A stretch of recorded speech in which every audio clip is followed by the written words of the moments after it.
We were looking at the Gospel of Mark and also trying to look at the landscape around this part of the life of Christ.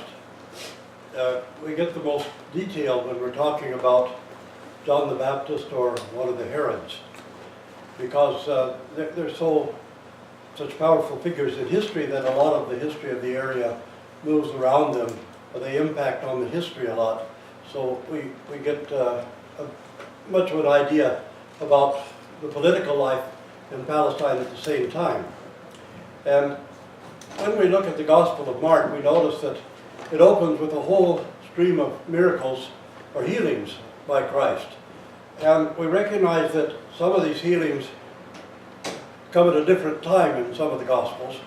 And that's because Mark is not trying to give us the proper time frame. He's just trying to show us what the ministry of Christ is.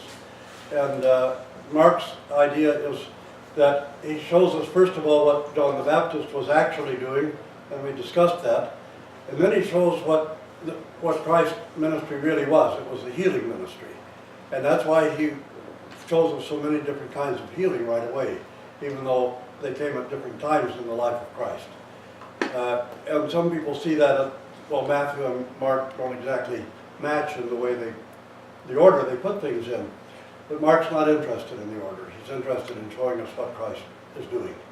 And that salvation is a healing process. That it's not,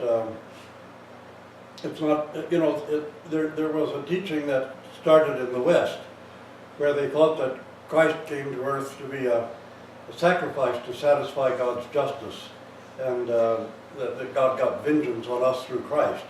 That's a kind of a pagan teaching, but it's very dominant in the West. But Mark is interested to show us that everything that Christ does is about healing, but healing the whole person.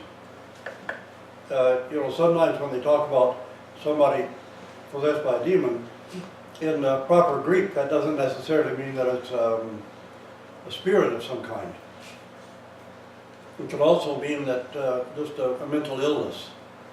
And so when Mark tells us that Christ healed physical illness and mental illness and spiritual illness, he's showing us that he's taking care of the whole person, not just part of the person.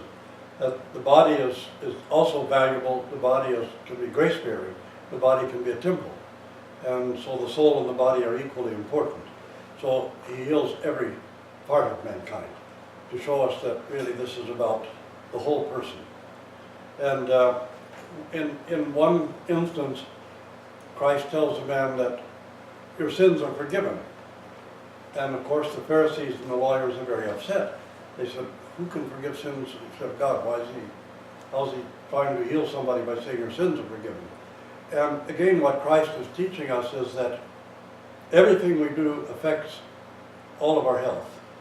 I mean, you can't say that you're going to just heal the body without healing the soul also and the mind.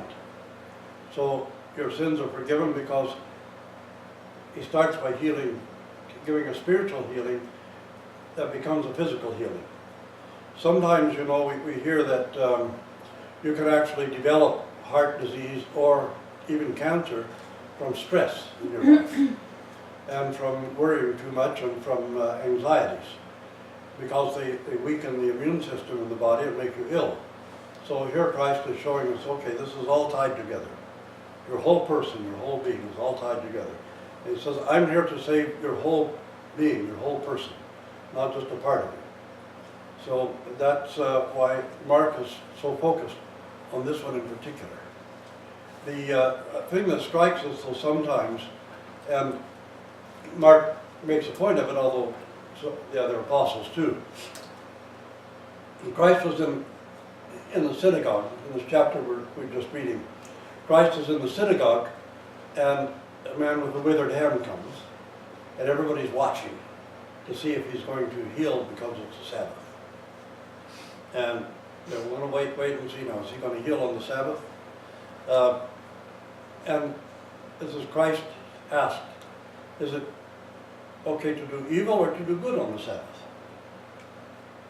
And you remember another time Christ healed on the Sabbath, the woman that was healed on the Sabbath, and he said, the Pharisees said, well, he's healing on the Sabbath, he's from the devil. And Christ reminded them, look, if you have one of your farm animals falls into a ditch, you don't leave it in the ditch until the next day. You take it out of the ditch now. Also, if it's on the Sabbath, you still feed the animals. So if you're looking after animals, why shouldn't I look after one of God's, somebody created in the image and likeness of God? You see what's missing all this time? The Pharisees know the law very well, and they're trying to adhere very closely to the law, but they don't have any humanity. They don't really care about humanity. They only care about laws, rules, and regulations, but not about humanity. And I know I say that over and over again in the sermon. People say, oh, he's repeating himself again. Here he goes. But it's so important to us to know that the major part of a Christian life is our humanity and our care about humanity and about other human beings. Without that, we're nothing. We're not Christians, we're nothing. So, but throughout Mark's gospel, we're going to see how Christ's humanity, his love of mankind, his compassion, his understanding of mankind and mankind's weaknesses, and how he doesn't judge.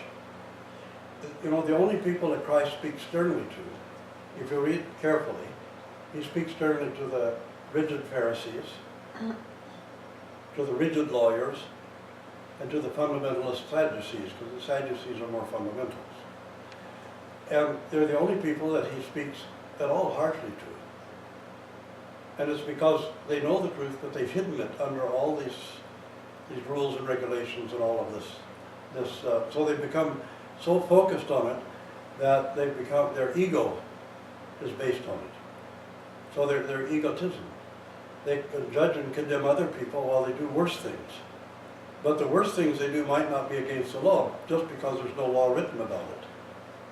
So they say, oh, we don't break the law, you know, we can, in one place where Christ says that you devour widows' houses.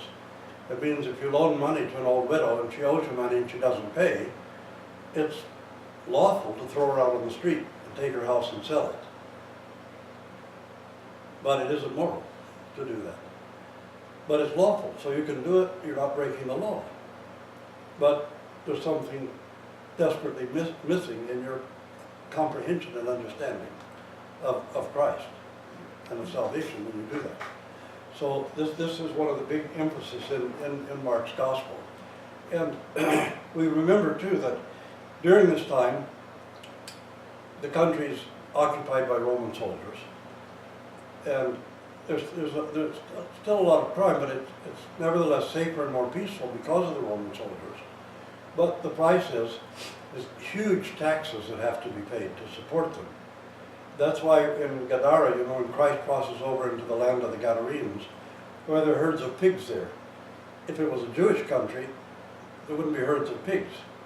But people were obligated to herd pigs in order to feed the Roman army. So this was all done to supply the Roman army.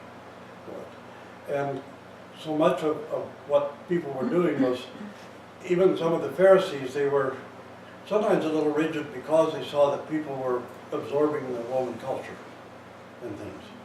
And what happened though, the more rigid and the more harsh and the more brutal they became, the more they would push people away from God and push them toward the pagan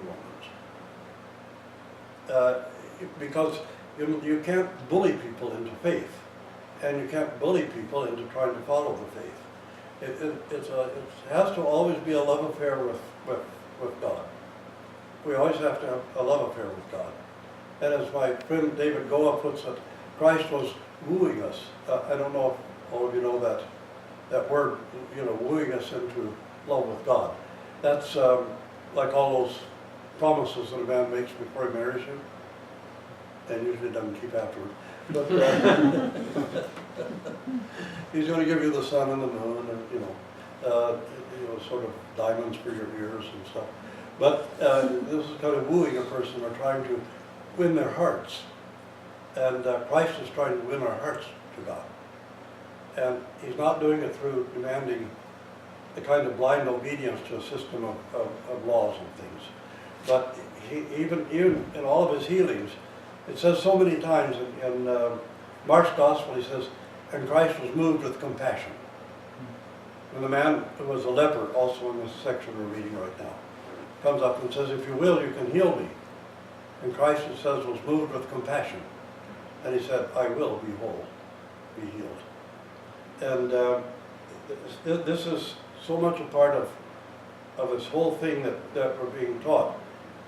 We see that John came to try to educate people to what the Messiah actually was, and not a military hero, but a spiritual healing and a spiritual redemption of mankind.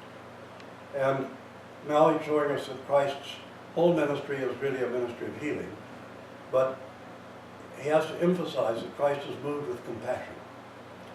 But Christ was incarnate and became man because he was moved with compassion for mankind.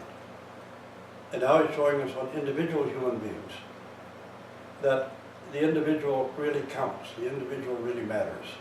Each person has value. Each person matters to Christ. Each person matters to God. As an individual, however you find them, in whatever condition he finds them, they matter. And he's filled with compassion for them. So part of that is also informing us that our role in the gospel itself is to try to come to a point where we look at every individual as an image and likeness of God. And we realize that every individual matters and should matter to us as well. The fact is that we sometimes become so tribal, and we revert back to sheer tribalism. If somebody's a member of our tribe, then they matter. If they're not a member of our tribe, well, there's probably something wrong with them because, they're not us. And if they're not us, they're them. And them are always to be feared. They're always a danger of some kind. There's always something wrong with them. And that's part of what the gospel is trying to get us past and beyond, is this kind of tribalism. But Christians become tribal sometimes. And we think, well, okay, we're Christians, so we're okay, the rest of the world. Well, I heard recently a famous Protestant minister on television, and they're asking about, well, what if we found, we're trying to see if there's life on other planets, maybe even intelligent life on other planets. And he said, why bother to look for them? If there are aliens out there, they're all going to hell anyway because they're not Christians. Okay, but maybe they never fell, maybe they didn't need to. Maybe they stayed perfect from the beginning. And on the other hand, maybe they are Christians. I think I told you a story, probably more than once, I usually do, but when I was on Mount Athos once with this, we had a Bulgarian fellow there about the same age as us. We were about 20 at the time. And a very arrogant, smart-alecky fellow. He was always trying to create some problem. So I wanted to go up to the Karulia, to the hermits who live in the little caves and all. So I went up to see Elder Simeon, the Serbian monk. So we're there, and he's talking to us very simply. And the Bulgarian chap said, wanted to tempt the old man. He said, old man, what do you think about flying saucers? Father Simeon said, well, I was never married. I never saw flying saucers.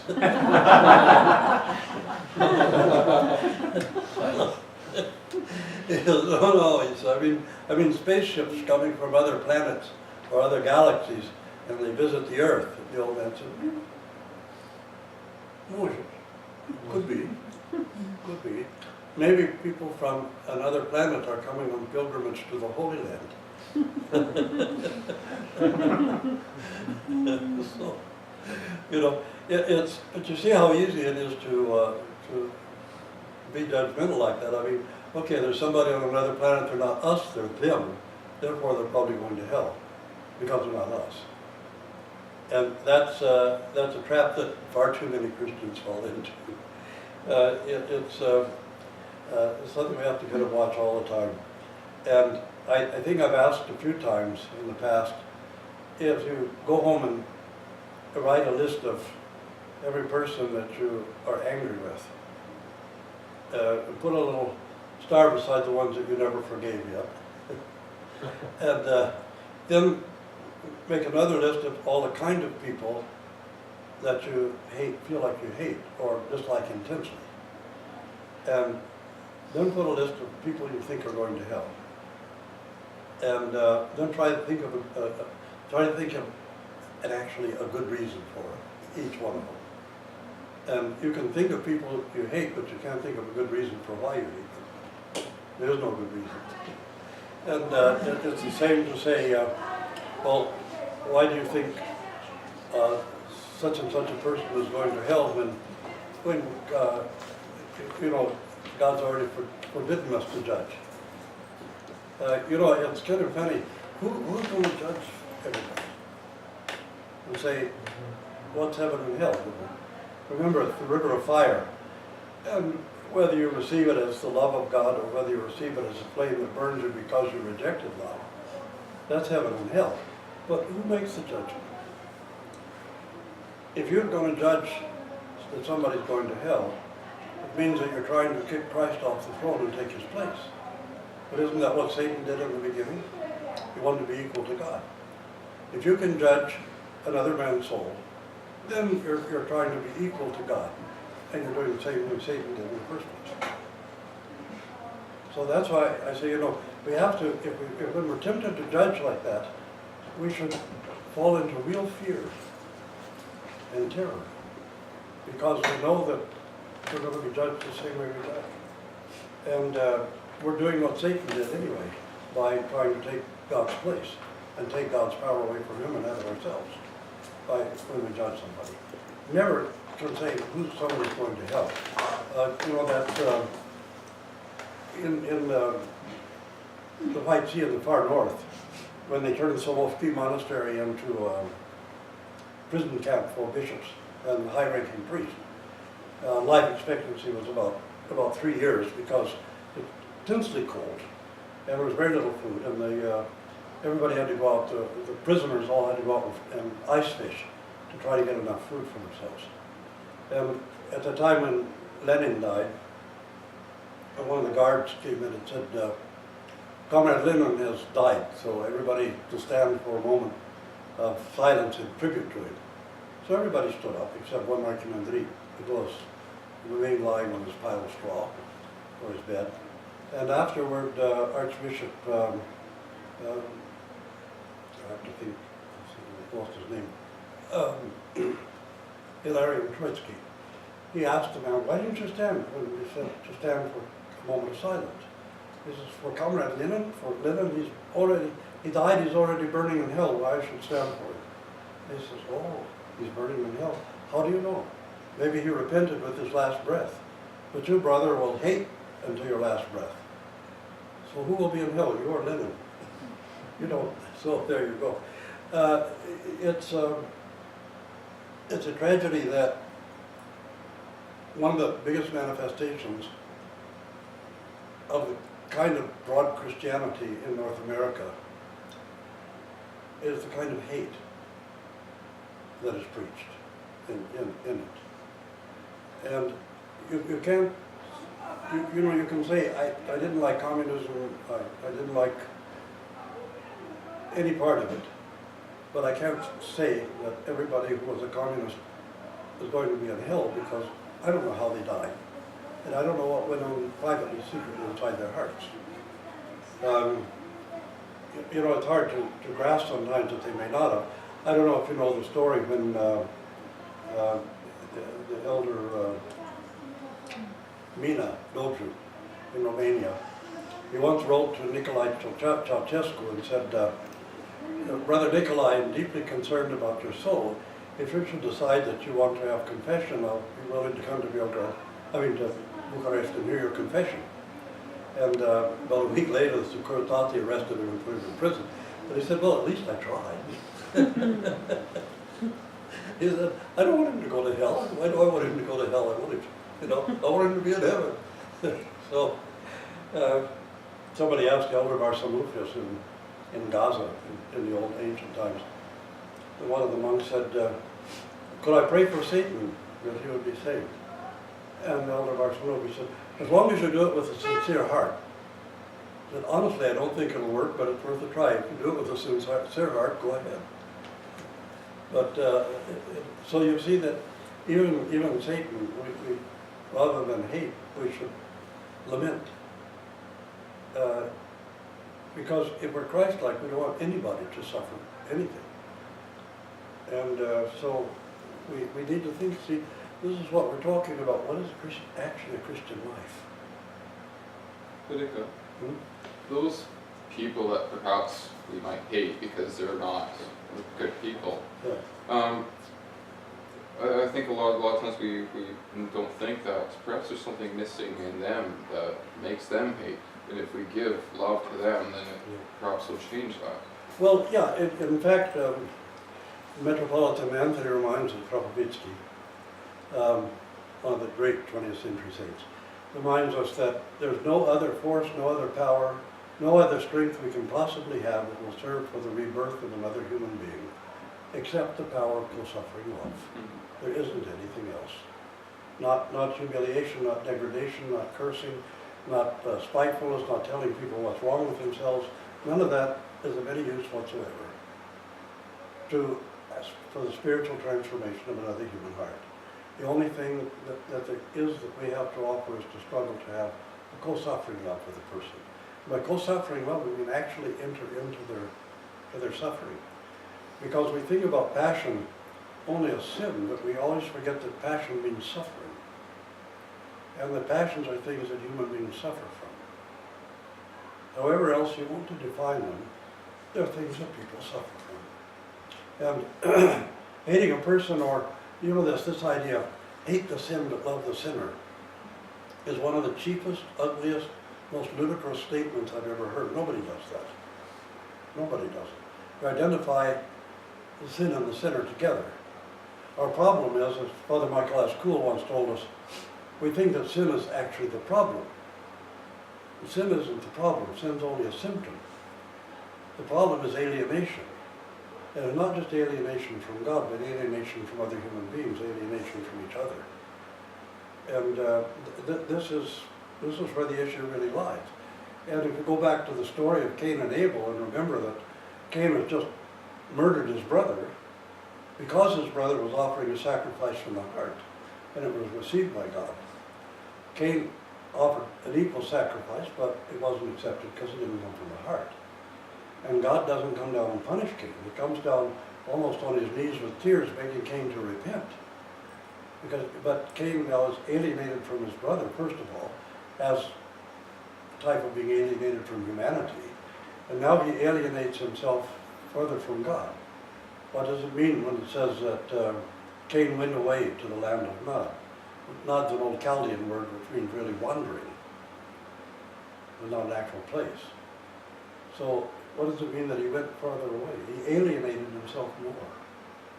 So alienation became the whole problem.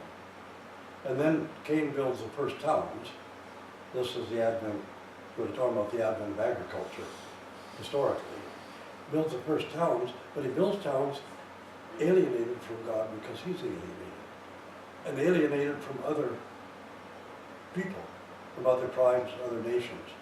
And then the tribes start to kill each other, even though now they're settled and more civilized.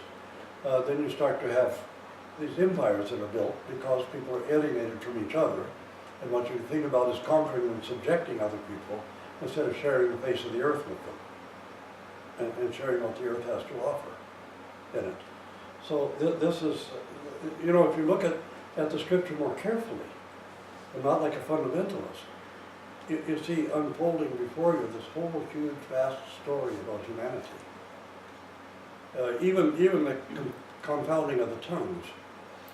The flood of Noah was something local.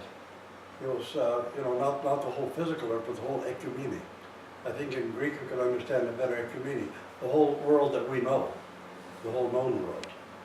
But at about 8,000 BC, BC, When the straits from the Mediterranean Ocean broke through into the valley that became the Black Sea, it was a freshwater lake, very, very rich land. But we know there were cities there because we find remains of them. And a bit of a higher civilization. And you know, the melting of the ice, the end of the Ice Age, the Atlantic Ocean got higher, it broke through into the Mediterranean Sea and turned it to salt water. And then it broke through the two straits from the Sea of Marmara and into the valley where the Black Sea is. But when it broke through, of course the pressure of the water opened it up. And billions of gallons of water rushed in extremely quickly. A few people, some people escaped. But we think for what we found in explorations, that there was a language system that was well developed, and perhaps even in a written form, in that area, because it was an area where civilization could develop much more rapidly because there was so much there. You know, and people didn't have to work so hard to survive. They had time. You had time to develop intellectuals. You had time to develop philosophers and things like that in society because there was enough. And it seems that what happened, those people who fled were dispersed, and gradually their languages began to develop into sub-languages. So, you know, all the languages we speak are called Indo-Aryan. And the Indo-Aryans came from a little bit north into Iran, and then split and went into India. But that's the mother of all the Western languages, all the languages that we speak west of India. And we have a lot of, from India, and we still have a lot of the words that came from that Indo-Aryan thing. So the dispersal of the languages and the change of the languages is historical reality. But it's sort of condensed into this little story. But this actually did happen, that the languages gradually became different and became confused because we developed, you know, we find some of our words that are the same, and some of them, like in Georgian, you know, mama means father, and tata means mother. So sometimes they become a little confused. But there really was a confusion of the languages by the development of dialects after the destruction of this whole area by this massive flood. So the story is actually true in that respect. The mistake that fundamentalists make is they don't realize that when it's talking about the whole world was underwater, it's talking about the ecumene, the known world, the world that people who were writing it knew about. Mount Everest was likely never underwater. And then all the creatures on Earth didn't die anyway. You know, the fish lucked out. They didn't, and sea lions and seals and whales and all that. But anyway, it suddenly starts to make more sense when you look at it that way, because if the animals haven't sinned, why is God going to destroy all the animals on Earth, along with the people? It doesn't make any sense either. So, but there's a much deeper things to these stories, and a historical reality that these stories are actually reflecting to us. So the confusion of the tongues happened, just not suddenly. But after a while, people who went this way couldn't speak to people who went that way anymore. But and the same in Mark's Gospel, in the Gospels itself. Well, who's right in all this? I mean, the Pharisees are actually saying what the tradition is. The lawyers are saying exactly what the law says, word for word, letter for letter. And the Sadducees are trying to be very fundamentalist about everything. And Christ is saying something quite different sometimes. And we know that the Hebrews in the First Temple period, that they never took the law absolutely literally. That the tradition was to try to work out a compromise when there was a problem. Instead of actually having an eye for an eye, tooth for a tooth, you tried to work out a compromise of some kind that didn't cost somebody's life or blood, or didn't start a war. It didn't always work, but that was in what they call the practice of Torah, was to try to find compromises, so that you didn't really carry out these laws the way they were written. And Christ is telling us the same thing.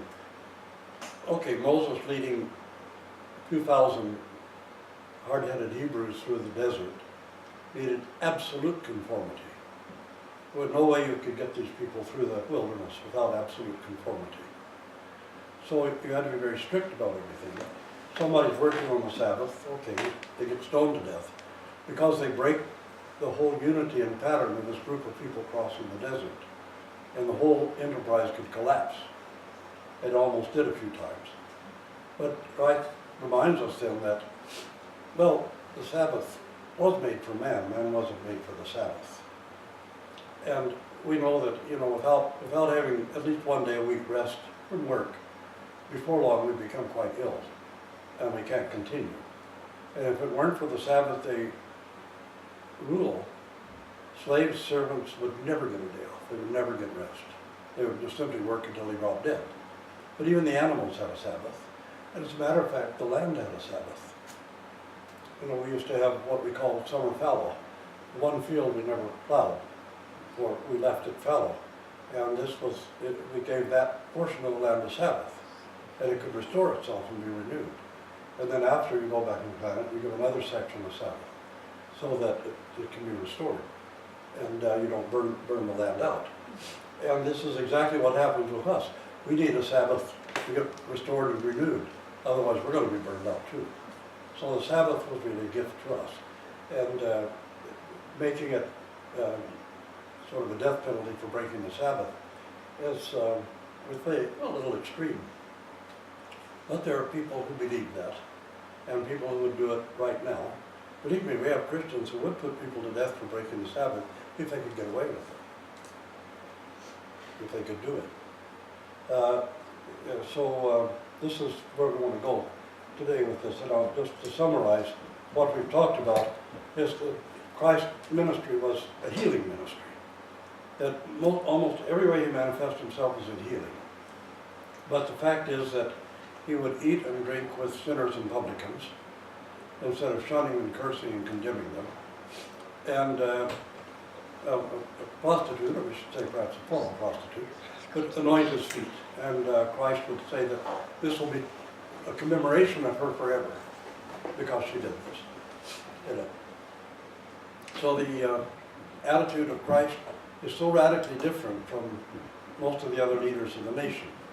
Well, there was a school of Pharisees that wasn't so rigorous, but we don't encounter them in the gospel because they weren't the ones that were a problem. But the ministry of Christ in this world, in this day, in this time in which we live, is the same as a gradual healing of our souls and our hearts and our conscience, to bring us into accord with the proper conscience in it. And I think I told you, the bishop who ordained me priest said, I'm only going to give you one exhortation. He said, remember that the church is a spiritual hospital, and you're just as sick as everybody else. So that's the reality. We're all here to be healed. We're not here to wound anybody. So be very, very careful that you don't wound somebody, because the one you wound is the one that Christ shed his blood to heal.